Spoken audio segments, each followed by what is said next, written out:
I had a chance to watch it, but now hearing it, the persistence and power of it a generation later. And so we're gathering 5 of the early key members of the executive and sales team who are going to be in a panel discussion and really talk in very specific terms about how they did what they did. And and of course we have it in the book. We have it from Ely's perspective, but now we are having it from people who were his team. And it's quite a story. It's quite something, because I mean, we've talked a bit about it, but there's very few companies that create both a lifestyle and a community. That is, I think, the greatest thing that a product can do when it becomes a brand, and then when it becomes a lifestyle and a community. And we can really name almost on one hand those companies that did that. Certainly, Apple is maybe, for me, the greatest example of our time. And very often it's a reflection of the magic of the founder. And Ely had that.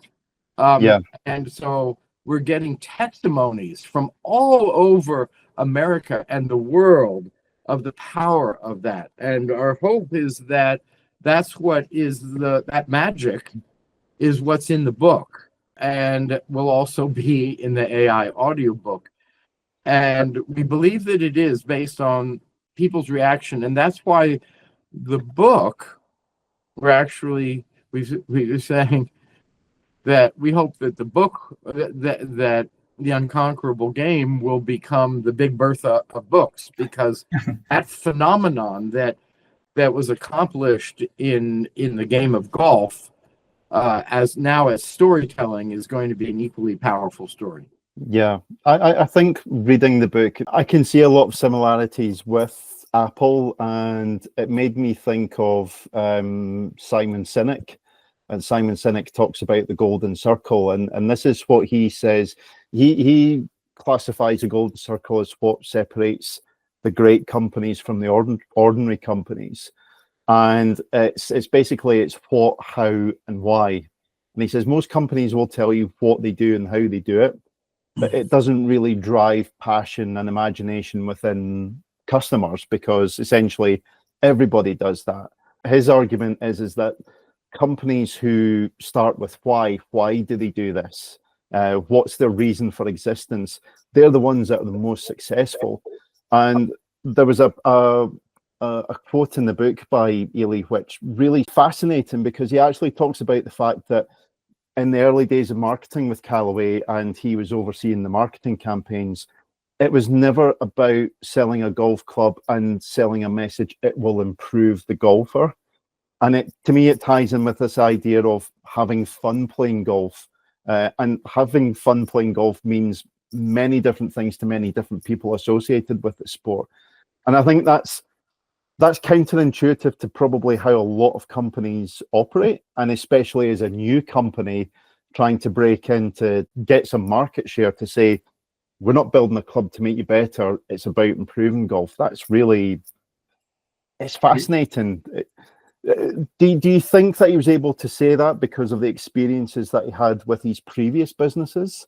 I think it actually is that he had been playing and practicing and on a search for the heart of the game, and that what makes it so great. And that is something that almost no one knows.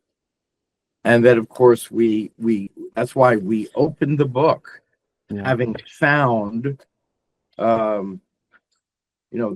picture of the first day. Ely swung a golf club. He was 3 years old in 1922. Wow. And no one knows this because he underplayed it. But you both know, having read the book, so carefully that there is this a golden thread that runs throughout his life, which was the search for the essence of golf, and of course with Bobby Jones as his hero and his North Star in all ways, not only as a golfer, but as a human being. And it begins on page 2 of the book, and it's his last thought. His last thoughts turn to Bobby Jones. So just think of that, of bringing 60 years of playing, and before he went into the business. Yes, yeah. It's hard to imagine another field, because he started the company when he was 63 in 1982. Yeah. How many other people can we say brought an entire lifetime to an endeavor before starting a company devoted to it? And of course, I feel so fortunate because I grew up with understanding that from literally, I learned to walk holding my parents' hand on either side at coming up the 18th fairway at Weburn,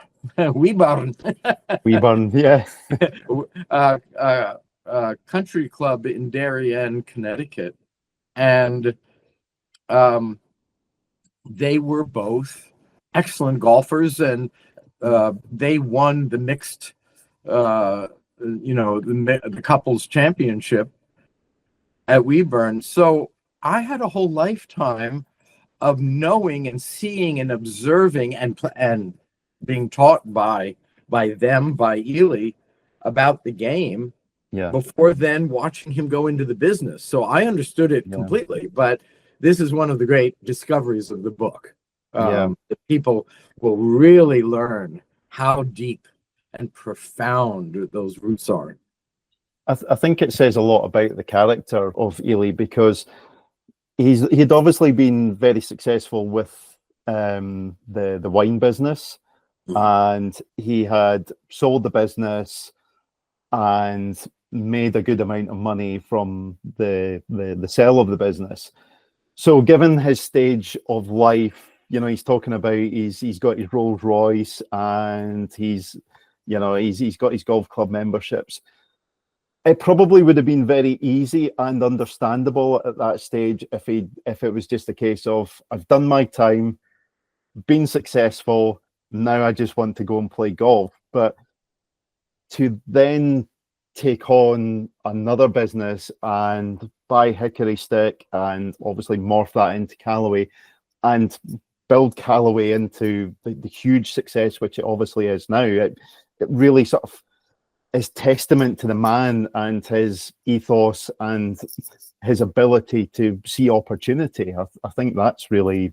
Can you even say that he lived 2 lives, maybe? Oh, he says in the beginning of the book that actually I've lived 4 lives with 4 careers, 4 wives. It was a combination of drive that he, I think, got from his father and his uncles.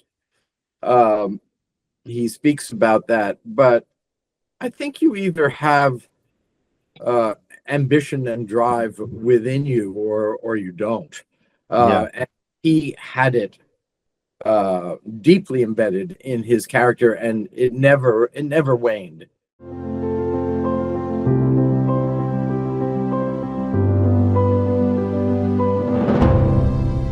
I think that's also something you make reference to as well at the start of the book in your introduction, is this desire. I think throughout his business life, it was, I think you talk about converting skeptics and unbelievers. And I think that's obviously, again, thinking about Callaway as a golf business in the introduction of the Big Bertha, that was very much the case at the time when the Big Bertha was introduced, because as you know, golfers get very set in their ways, and obviously you have the top players in the world still using persimmon, TaylorMade are there with the burner bubbles and things like that. So it's a difficult thing to break into, to break those habits. And given the fact that Callaway was less than 10 years old as a business at that point when the Big Bertha was introduced, again, I think speaks volumes for how Ely believed in the product and what they were doing and the benefits it could have. I think you're right. And he said that if you started with something that was demonstrably superior and pleasingly different, that those were the ingredients, that the tools, if he had that, then he could bring to that what he really loved. I think more than anything, what really got his motor running was the idea of giving people a new experience, but also converting people from their habits, whether it's the golf club that they used, or their politics, or just a new experience. He loved to convert people. I think it's all about conversion, because he said in customer terms that it's very linear and traditional to just give people what they know they want and to keep feeding that to them. And that's fine. But that if you really want that kind of deeply devoted customer that we're describing, that Callaway Golf so exceeded at, that if you could overturn someone's expectations or their preconceived notion of something, he said that's powerful. Then you've got your customer, possibly for forever, if you keep then innovating them and giving them something that is pleasurable or that enhances their pleasure of an activity. As you rightly said, it's not about lowering your score. It's about heightening your experience and your pleasure. People called him the fun merchant because this is what he brought. He made business and products fun. Yeah. Do you feel as well, because golf at that time, again, I'm thinking about when the Big Bertha was getting launched, and it's golf has always kind of had this sort of reputation of being a bit old, a bit stuffy, a bit set in its ways.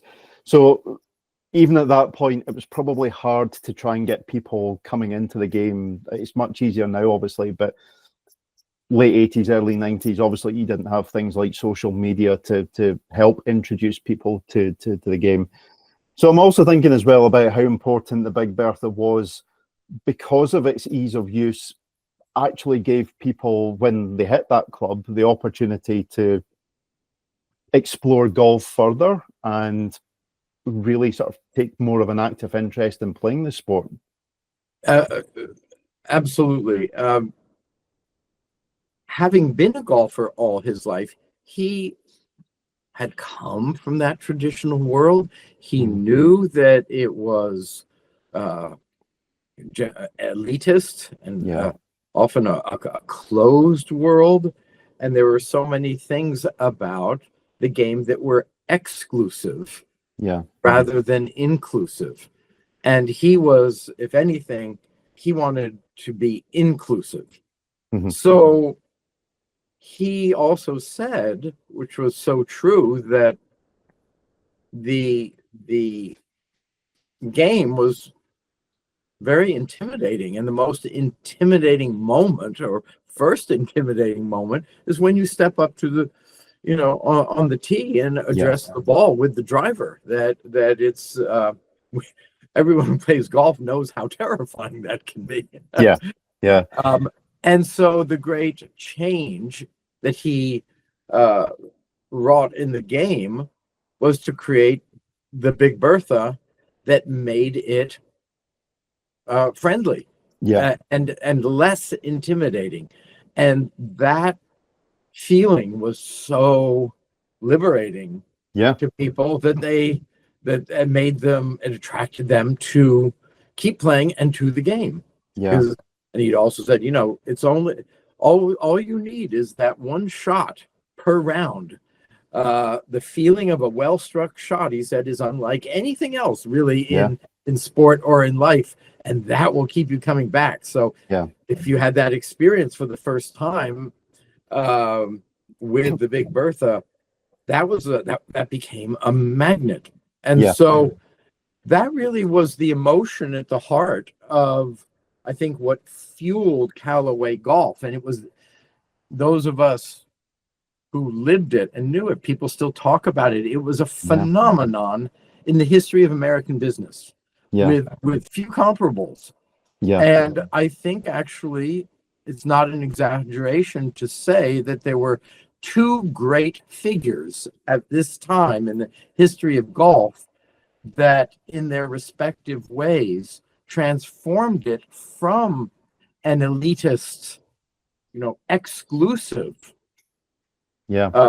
activity or sport to a mass sport. And it was Ely Callaway and Tiger Woods. And so interesting that the rise of the company and of Tiger took place at the same time. And then, of course, it has just continued and it's grown and grown and grown. But you can look at both of them as the change agents of the game. I think, I mean, there's lots of interesting things there, Nicholas. I think one of the ones that stands out for me, playing golf, and that was my sort of formative time of starting to play golf, and I had a persimmon driver, and it's a small head, and it does look intimidating when it's behind the ball because the head isn't much bigger than the ball. And you really kind of feel, I could miss this completely if I don't put a good swing on it. And a lot of people do. Exactly. But then to put I mean, I use persimmon, and I tried various the tailor-mades of the day and things like that, and I couldn't get on with them. And it's funny, I always reverted back to persimmon, kind of what I knew. But then you're a purist. Well, Neil, you're a purist. It's I got it very cheap off of a friend, so it was. And you're Scottish. And I'm Scottish, so it all made perfect sense to me. You're thrifty, and you love tradition. It's the first time I had a friend who had he worked at a driving range in Edinburgh, and they'd just got Big Bertha in, and I remember putting it behind the ball. They had. I think he had already bought one, so I was trying his, and this thing just looked completely different. And that's something that's so important that I think a lot of people take for granted in golf, is the psychology of it. If you're looking down at something that's intimidating, it's probably going to put you off the game. If you look down at something that looks friendly and starts to give you the confidence of, I can hit this, then it's a whole different perspective. And I think that's one of the amazing things about the Big Bertha. It's the psychology it created within golfers, that all of a sudden they've got a golf club that's on their side and can really help them. Which is, I think you've noted something that is very true about golf. It has a very high barrier to entry, starting with, you have to travel to a golf club. It has to be open to you. But learning to play is not easy. And getting to a point of proficiency is often long, and most people are frustrated.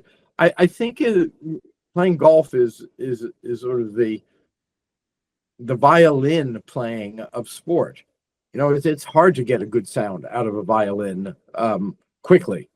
And so so anything such as the Big Bertha and everything that's come from it that lowers that barrier to entry and lessens the intimidation factor is going to attract a lot of customers. Yeah, definitely. I think it's I was just wondering if you could sort of explore a little bit more around the S2H2 concept, which again at that time was just unheard of. So I was just wondering if you could maybe just give us a bit more insight into the whole philosophy around the S2H2 concept, and the process of bringing that to life in the Big Bertha. S2H2 was actually named by my brother Reeves, Right. who was a builder of high performance race cars. Yeah. All his life with Callaway cars, and at one time held the land speed record for the fastest car on earth, the sledgehammer, the Callaway sledgehammer. So he was a great engineer and builder, and he actually helped the engineering department in the early days of golf, in the Callaway Golf, in the hickory stick days. This thought of, well, first of all, you had the hickory over steel shaft, which had added up to a great look and a great feel. But it was S2H2, which my brother named, stood for short, straight, hollow, hosel. And he was borrowing it from R2D2 from Star Wars. But the principle of mechanics was that if you could lower the center of gravity by having the hosel lower down at the just right at the top of the club head, not with a piece that was attached higher up, that you'd have a lower center of gravity, which would be more conducive to getting behind the ball, staying down to it, and therefore launching the ball. Or at least that's my layman's explanation. Was it also to potentially, obviously given the size of the Big Bertha, and you're moving mass out towards the extremities of the perimeter to make it easier to hit, was there also an element of, with the hosel design, that you were taking some weight away, and that's something that you could then redistribute around the head? Did that come into the design concept? I'm not sure if that was in the original, but certainly perimeter weighted, I believe, was one of the innovations that they brought to disperse that weight more evenly. And I'm not sure, well, historians will be able to pinpoint exactly. Some of your audience will know exactly when that came into it.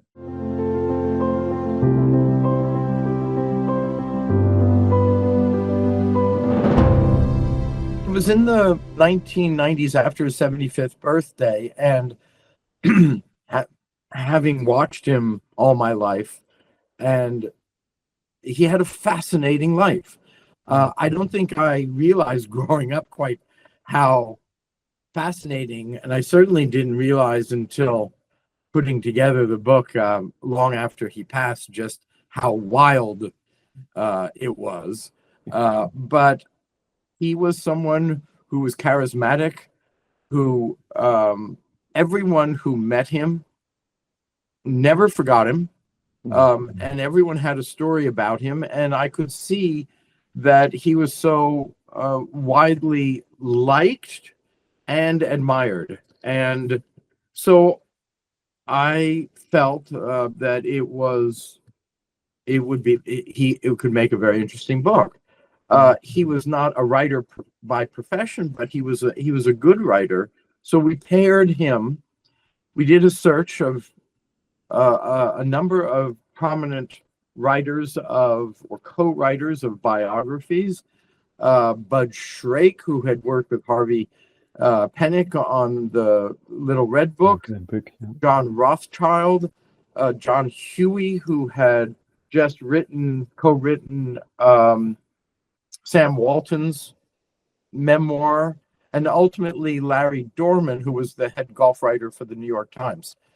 He kept going through all these writers. He ultimately settled on Larry, but the challenge was to capture his voice, both literally and figuratively, because he was a great storyteller. And that's why I really started it, because I had a lifetime of hearing his stories and hearing him tell the world his stories in all ways.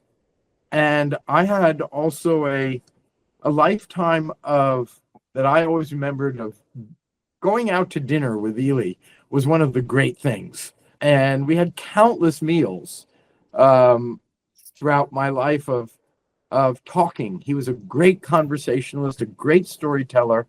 And so I wanted to preserve that in book form as a first-person autobiography. And I said to him, we'll get you the right writer as your amanuensis, and let's do it as if you and I are at dinner and having a conversation, and to have that conversational tone. That was what guided us editorially, as opposed to a different kind of authorship of sitting down and writing something out. So that's key to the book, is that it has an intimate and conversational tone. But things are so busy at Callaway Golf in these go-go years in the 1990s that he and Larry worked on it for about 5 years, in the form of keeping a tape recorder on, recording meetings, conversations. So there were hundreds of pages of transcripts of conversations, of chapters that he would start to write. But he passed away in 2001 and left it like an unfinished puzzle with thousands of pieces.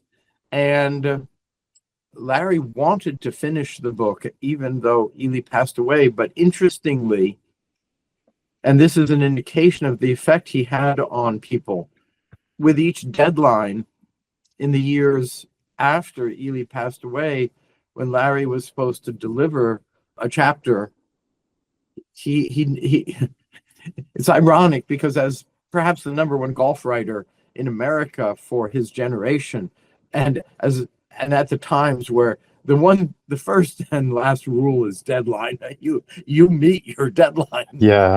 But he couldn't meet any deadline that we gave to him. And he said, every time I sit down to try to put it together, I miss Elye so much. And he was such a huge figure that I just can't do it. Which I thought was too emotional for him.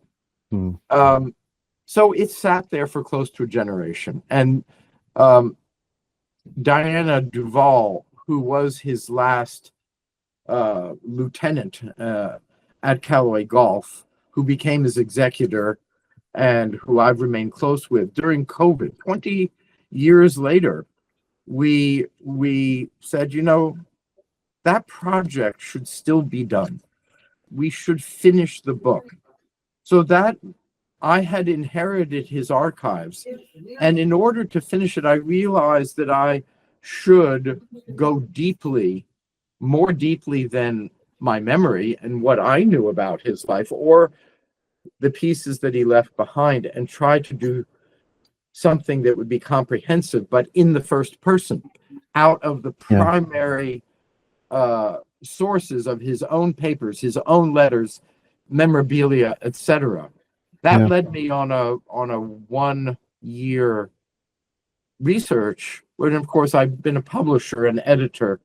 So research was our stock and trade as a publisher. So I was able to utilize my tools, the tools that of research, in order to do a really deep dive into archives, which consisted of tens of thousands of documents. But I had no idea that in doing so, what I would learn. And that's what I think makes the book very compelling, and also a discovery for anyone and everyone, even those who knew him. There are keys to his life that he tells for the first time. Yeah. That will change our understanding of who he was, how he accomplished, in specific terms, how did he do it? The book is a manual. It's a manual of golf. It's a manual of business. Yeah. Everyone from a startup entrepreneur to a CEO running a global corporation, and it's a manual for life. Yeah. So it enlarged over time, and I realized that if it had been done during his lifetime, the book would not have been what we were able to do in what we discovered. Yeah. And in bringing him back after a generation. So, and why do that? You know, my concern when, or not my concern, my question was, in putting all of this together and bringing him back after generation, would it be interesting, or would it feel like old history? Well, because his life was so fascinating, because he had such insight, because he lived so many lives, and because he had vision, that is the ability to see ahead. Yeah. What I find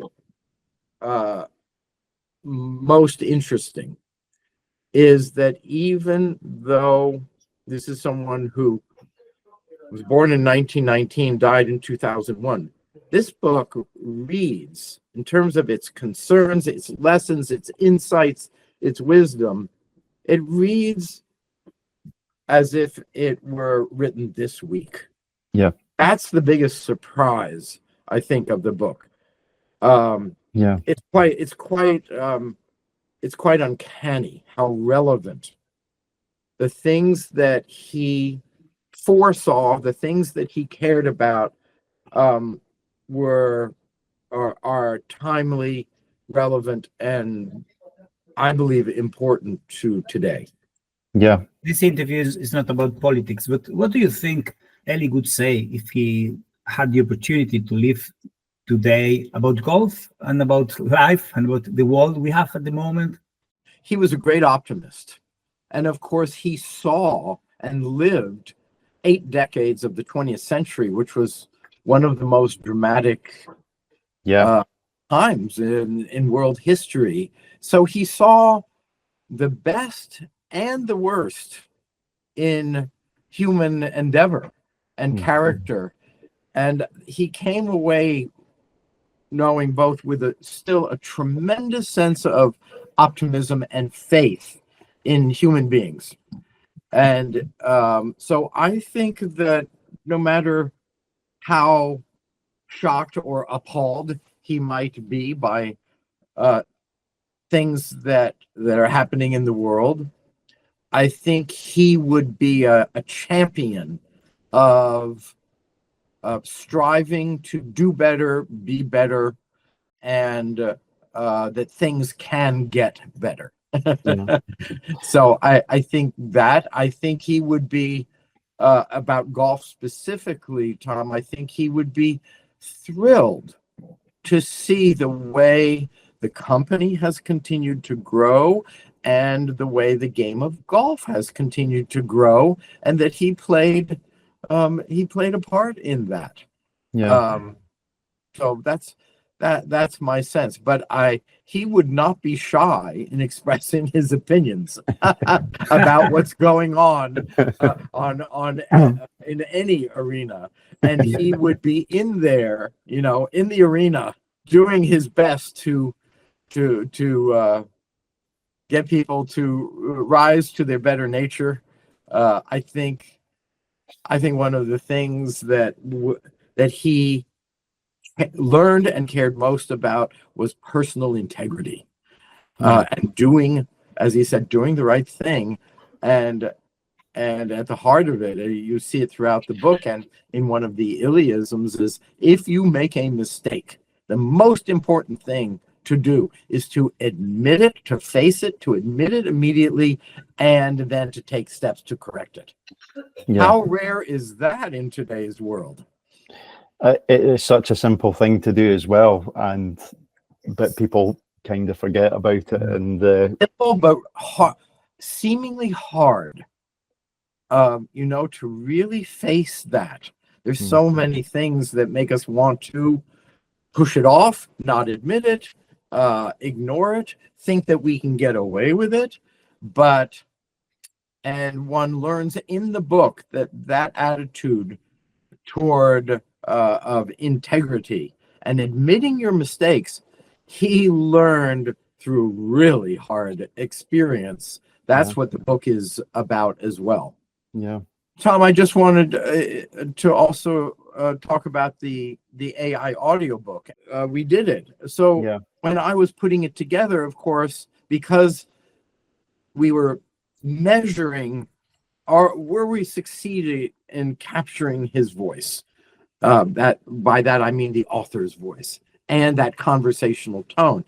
And that just made me think, gosh, I heard that voice, that literal voice for the first 48 years of my life. What to really understand him and his character and his power to persuade, to seduce, to convince, to convert, we would understand that if we could hear it. So this was over 2 years ago, pre-chat GPT. So we went on a 2-year R&D, because we're a company, like my company, Callaway Arts and Entertainment. We're a media company, but we have always lived at the intersection of technology and deep content. Whether it's computer animation or printing technologies, or, you know, we were early mobile and tablet app developer. So that's always fascinated me, or maybe in part because I might have learned that from Ely, because he loved that too. So we went on a 2-year global research at the leading edge, sometimes the bleeding edge of voice cloning technology. See, how could we do this? And we assembled an extraordinary team across several continents, from across the US, our production team, the creative team, which consisted of a live voice actor, as well as another voice actor who acted as a coach for the actor, who was an extraordinary mimic. Plus, we settled, after interviewing many studios, with this extraordinary studio in Kiev, Ukraine. Respeecher, they're magician technologists, and they have been working especially with Hollywood for, I think, close to 10 years on various speech-to-speech and text-to-speech. And we decided that, or we learned that at this stage of AI, what most people do is they have software into which you feed a model, a historical model of the voice, and try to refine it. But what their approach was that in order to reach a point of authenticity and veracity that takes you through the uncanny valley to a point of suspension of disbelief, where the person is there, that you need historical recordings, and we had hours and hours. And the more you model it, you refine it, and you iterate, and it learns. But that we needed a live voice actor for the unique aspects of voice performance that everyone had, of not only accent, although we had his accent from the historical recordings, but the rhythm, the cadence, the pitch, the pauses, the timbre. And my daughter found a young actor who has an extraordinary ability to mimic regional accents, but he's also a terrific actor. Right. And so we chose him along with Fred Newman, who's a renowned voice actor from Prairie Home Companion, but who happens to be from LaGrange, Georgia, Ely's hometown. So we had him coach Vincent Marcus, the voice actor, to be a mirror to him, because Vince is not from Georgia, but he could mimic the accent, but sort of as the mirror and coach. Fred, even though he's a great voice actor himself, felt that Vince could do a great job, but he would be his guide for all of the nuances of, if you're from that part of Georgia, of how you would say certain words, how the rhythm and flow of a sentence or a specific word. So it's been an extraordinary collaborative studio-based model. And we have been learning about everything else that is out and has been done. And we know that we are the first to do this in terms of a book of someone's written by an author and published posthumously, and then them coming back in their own voice. Yeah. So the benchmark was, I said at the beginning, we didn't want to fall into the uncanny valley, which most things in the digital world, if they're trying to be photographically accurate, even if it's voice, there's still that little piece, and that is really weird. And I said, if we could not come through the uncanny valley to the other side, and my criteria was, if I heard it and I couldn't tell the difference, then we would release it. And after about 6 months and many iterations and everyone learning and trying and collaborating, a version came through, and I went, oh my God, he's there. I can't tell the difference. And everyone we have played it for, who knew him, who knew his voice, or natives of Georgia, LaGrange, everyone says the same thing. So I feel that we're accomplishing our goal, and we're setting. This is unprecedented. This will surely become commonplace as AI evolves. But this particular method is special, and it's what's enabled us to get to this result that is all in the service of bringing him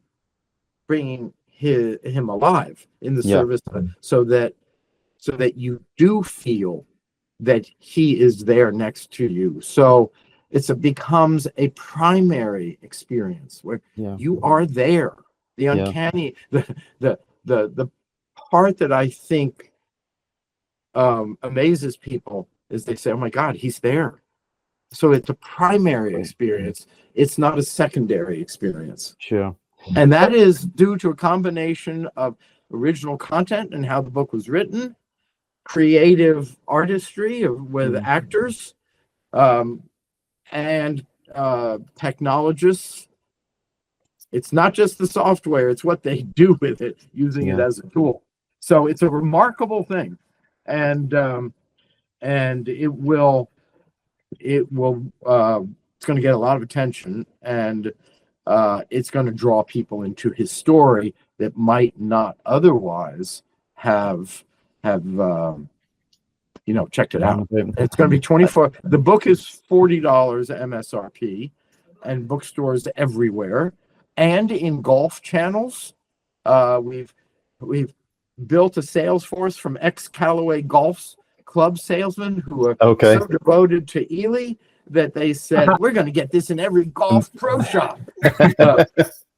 And the audio, are going to announce it in the coming weeks, is going to be released by one of the a global audiobook partner, and it's gonna attract a lot of attention. Yeah. How did you feel hearing his voice again? What emotions did that stir up in you, hearing the voice? It was the first voice I heard. It's the first voice I have in my head. So it was like saying hello again. It's, oh, hi, you're back. It was really wonderful. It was very moving, but I've got him in my head. So it's a reunion. Were the other family members, when you played the audio to them, was it similar type of feeling of, just that emotion of hearing his voice again? Yes, everyone who has heard it, family, friends, colleagues, they're dumbfounded. I think that's what's great about this, Nicholas, is having the opportunity to sit down and talk to you about this, because I feel, looking at the book and then understanding more about the audiobook and the process that you've gone through, this is a real labor of love. It's not just a book, it's doing your father justice and helping people understand how great this man is. Well, thank you. I hope so. Yeah. I feel that's I was so blessed and it was so much fun to have him as if I were such an interesting life, that now being able to bring him back in these forms to a new generation it's really fun. And I think it's particularly apt as well, because Callaway's new range for this year is the Elite, playing in your dad's name. So. It's no accident. Yeah. I mean, looking at what that driver offers, and obviously the technology that's being used now, is that something that you feel he would approve of? Oh, well, sure. Well, the way that what they really did bring to golf that no one had ever brought was accelerating the pace of innovation, driven by evolving technology and a whole lot of great, human talent. So the fact that's what changed the industry. Suddenly, every company had to do that to compete, and so it's certainly that innovation has continues to today. But look, they're still all just tools. And he was the first one to say, and in the book, that it's the operator.